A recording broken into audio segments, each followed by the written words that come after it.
For our first lesson, we're going to lay down some foundations of geometry. This whole discipline is going to focus on key ideas, points, segments, lines, angles, rays, planes, and so there's some key vocabulary that we're going to explore today, and it'll lay the groundwork for what we're going to do for really the rest of the school year, but mostly it's going to maybe take the whole semester to figure out a lot of our notation and to become diligent about naming these things correctly and notating these things correctly. When we are talking about these key concepts of geometry, we're focused on ideas revolving around points, lines, and planes. Now, these are sort of loose definitions, right? These aren't super specific. We already have probably a functional idea of these terms. So if you don't want to write down those descriptions, that's probably okay, as long as you have an understanding of them. If you don't have an understanding, then write down all that you need to write down.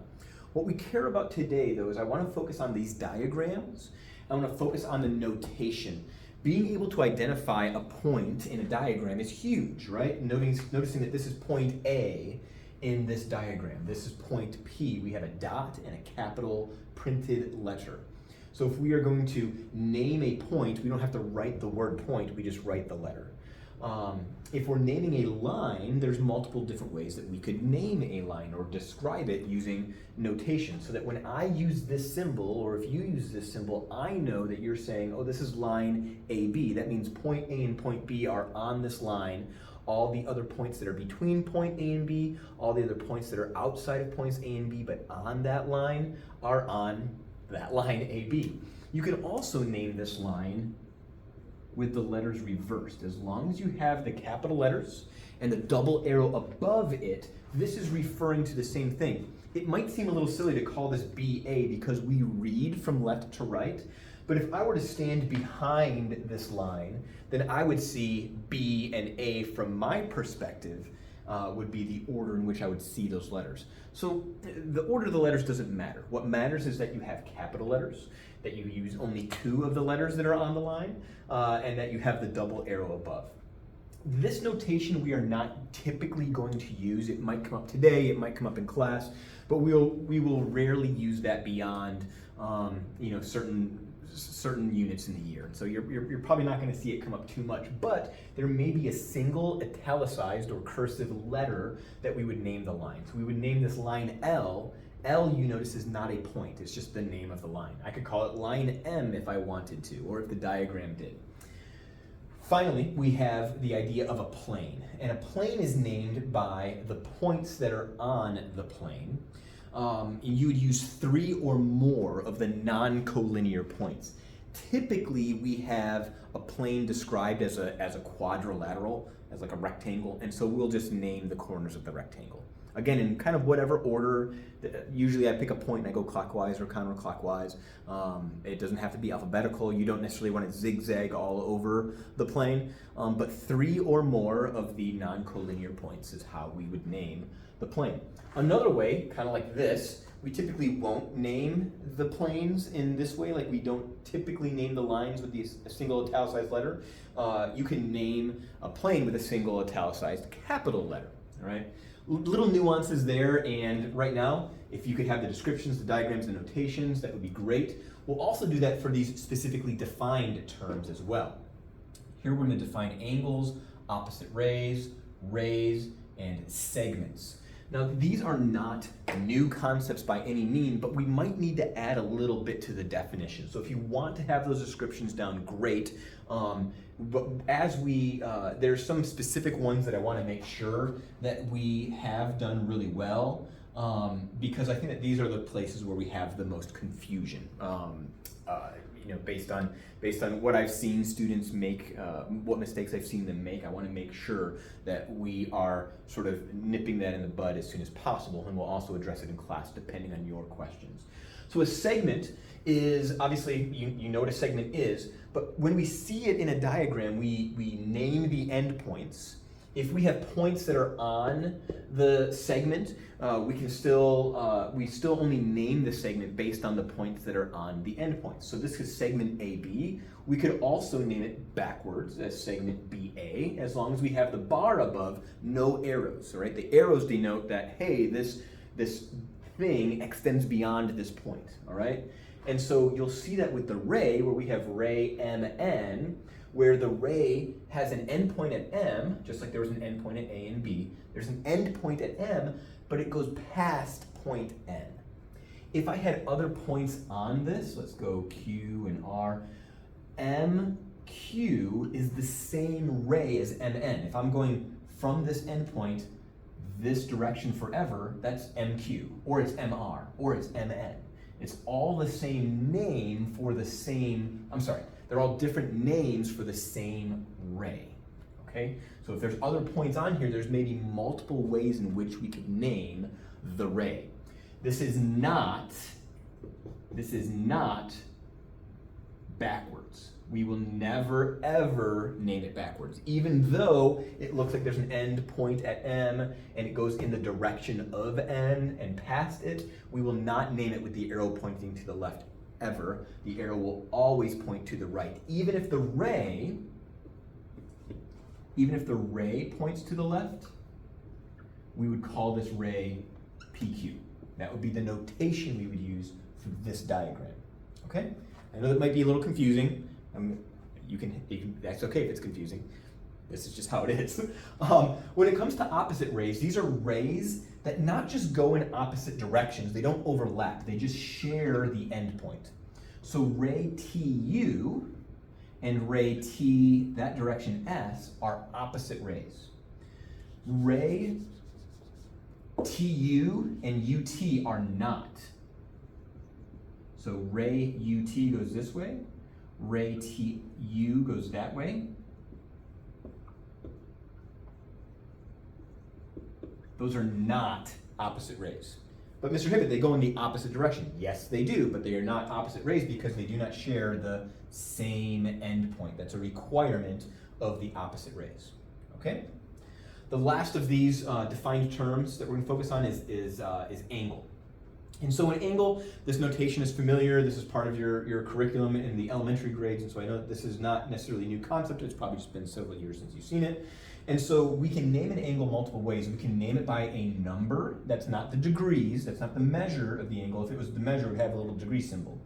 And we would put a little M in front of those. But we're just talking about the name of the angle. Okay? That could be angle 2, and then there's angle 1, and then there's angle 3. There's 3 different angles in this picture, or whatever.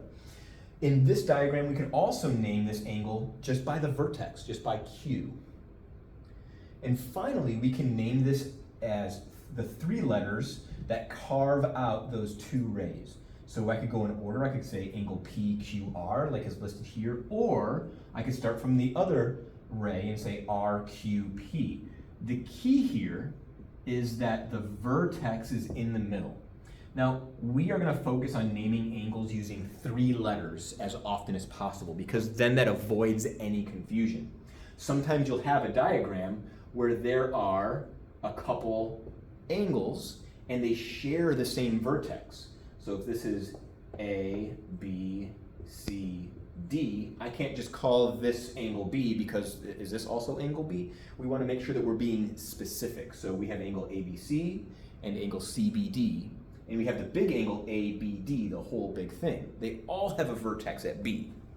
And so that's why we are going to use 3 letters to name our angles rather than a single letter or the single numbered angle.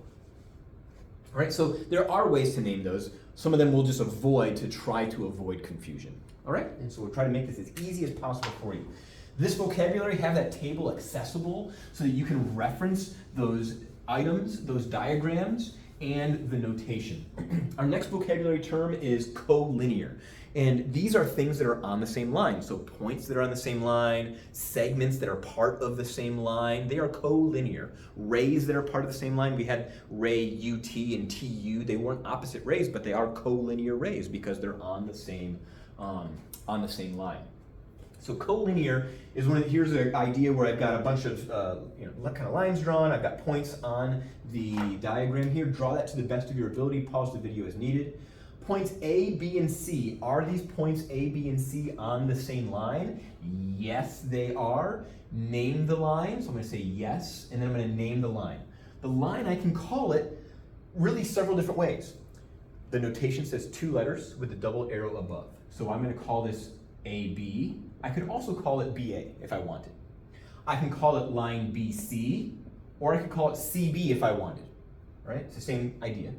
Or I can call it AC, or I can call it CA if I wanted. So there's different ways that we can name this line. Here are 6 different ways that I could name that one line. So what's the rule on that? How should we do it? Tell me exactly what to do and I'll do it, Mr. David. It doesn't matter, all right? These are all correct. If you have anything other than that, it's probably not correct, right? Because we're not going to use 3 letters. We're not going to use just 1 letter. The other way we could say that this is line N. Like I said, I'm not super concerned about using that notation. It's not going to be helpful for us for the rest of the semester, so I'm kind of fine if we avoid that. All right, C, E, and F. Do C, E, and F make the same line? No, those aren't on the same line. That's 2 separate line segments, 2 separate lines that intersect at point E. That's great, but these are not collinear. No, these are not collinear. Or on the flip side of that, we could say they are non-collinear points. Non-collinear points. Sorry for my handwriting. You're going to learn that that's terrible.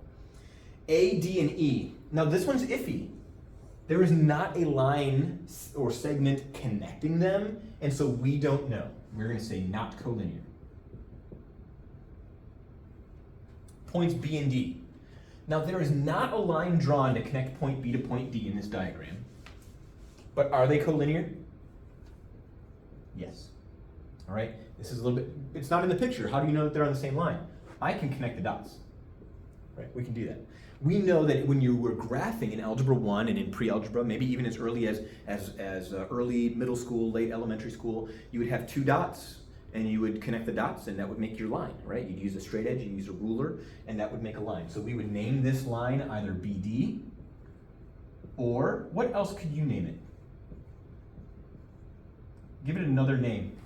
There should be another name for the line that has point B and point D on the line. All right, so on these, the way that we'll structure our examples this year is I will do some, I'll sometimes ask you to do some. I'll try to explain them all, and then obviously when you come to class, we will take any and all of your questions on those examples. All right, coplanar. If collinear means on the same line, then coplanar means in the same plane. If they're non-collinear means not on the same line, then non-coplanar means not in the same plane. This is kind of a tricky idea because this involves having an ability to visualize in 3 dimensions. We're typically working on a 2-dimensional surface, whether it's the board or whether it's your paper or looking at your desk. And most of the shapes that we know and understand are 2-dimensional shapes. We got triangles, we've got hexagons, like we're into 2-dimensional thinking. But sometimes we need to think in 3 dimensions. And so here is a kind of a box that's drawn. A way that you can do that is you can draw a rectangle, and then you can draw another rectangle just offset, and then connect the corners. All right, there you go. Now you got a box. We're going to try to name the planes. Okay, so planes, again, if you look back from a couple slides ago, you know that you need 3 or more of the non-collinear points that are in that plane. So the bottom of the box are these 4 letters. So I can shade that in. What are those 4 letters? Well, they're H, and they're K, and they're J, and I. We don't put commas, we just write the letters. You can put the word plane in front, that's optional, all right? I'm just gonna put the letters, we put them together like it was the same word, so maybe I should draw those a little closer together, but HJ, HKJI, all right? So those are the points that make up the bottom plane. You could use any 3 of these letters in any order, or you could use all 4 of those letters. You can't do 2. You can't say plane HK, because HK just makes a line segment, or it extends and it's a line, but it doesn't extend and make a plane. There's an infinitude of planes that would intersect that line. So 3 or more letters. You do this, and then we'll discuss. Name the point that is coplanar with N, H, and K. So here's N, here's H, here's K. I'm not going to connect this and make a triangle. Instead, I'm going to visualize the fact that I need a rectangle. I need a parallelogram. So I'm going to understand that O completes the picture. So point O. I don't have to write the word point. I'm just going to write the letter, the capital letter O. You do this one. Actually, I'm going to say, instead of do, I'm going to say try. Now, the way that you're going to try it is by answering the question, right? You're going to answer it to the best of your ability. If you're wrong, it's wrong. We'll talk about it in class, no points off. If you leave it blank, then yes, we'll take points off. So what I want for you to do is try to do these. Do this one, you should be able to get it right. If not, then okay, we'll correct it in class, no problems. All right, the last vocabulary term we're going to deal with is called postulate. All right, so postulate there, this is an accepted statement of fact. These are things that are true, and we just believe them. We don't need to explain them. All right, they shouldn't require explanation. If you understand the terms in the sentences, then reading the sentence, you should say, yes, that's true. So here are the 4 postulates. I'm not going to do too much explanation. I have a couple examples with these, but I'll probably actually skip those and just do those in class with you. So here's what I want for us to do. I want you to think through this. If there are 2 points, then there's one line that connects those 2 points. All right? There's not another line that I can draw that connects these 2 points that isn't the line that connects these 2 points. There's only one. If 2 lines intersect, then they meet in exactly 1 point. And so think about when you solved systems of equations. When you solved systems of equations, you would have a coordinate plane, and you would draw a line, and then you graph the other line, and then you would see that they would intersect in a single point. All right? That was your solution. Your x comma y was your answer. If 2 planes intersect, then they meet in 1 line. Think about that diagram from before. Think about the ceiling and the wall. Where do they meet? When these 2 planes intersect, the front of the box and the bottom of the box, they intersect and they make this line at the bottom of the box. So I've got the bottom, I've got the front, and so where does the wall hit the floor? Well, it makes a whole line that you can see. Where does the wall hit the ceiling? Well, they meet in a line, all right? And that line would extend infinitely. Through any 3 non-collinear points, there is exactly 1 plane. When we were talking about what points make the front of the box, well, I've got this one, this one, this one. There's not another point that's out here, all right? These 3 are only going to be part of this 1 plane. It's not going to be a point that's then out in space here. All right. So what I would like for you to do is make sure that you have this down. We are going to add some more to the examples. I know this video is already a little bit longer than I would like it to be. We're going to do some other examples talking about postulate 01, 02, 03, and postulate 04, but we will do those in class. Please make sure that you understand how to use the properties of segments and angles. We will talk about finding their measures in part 2 of this lesson.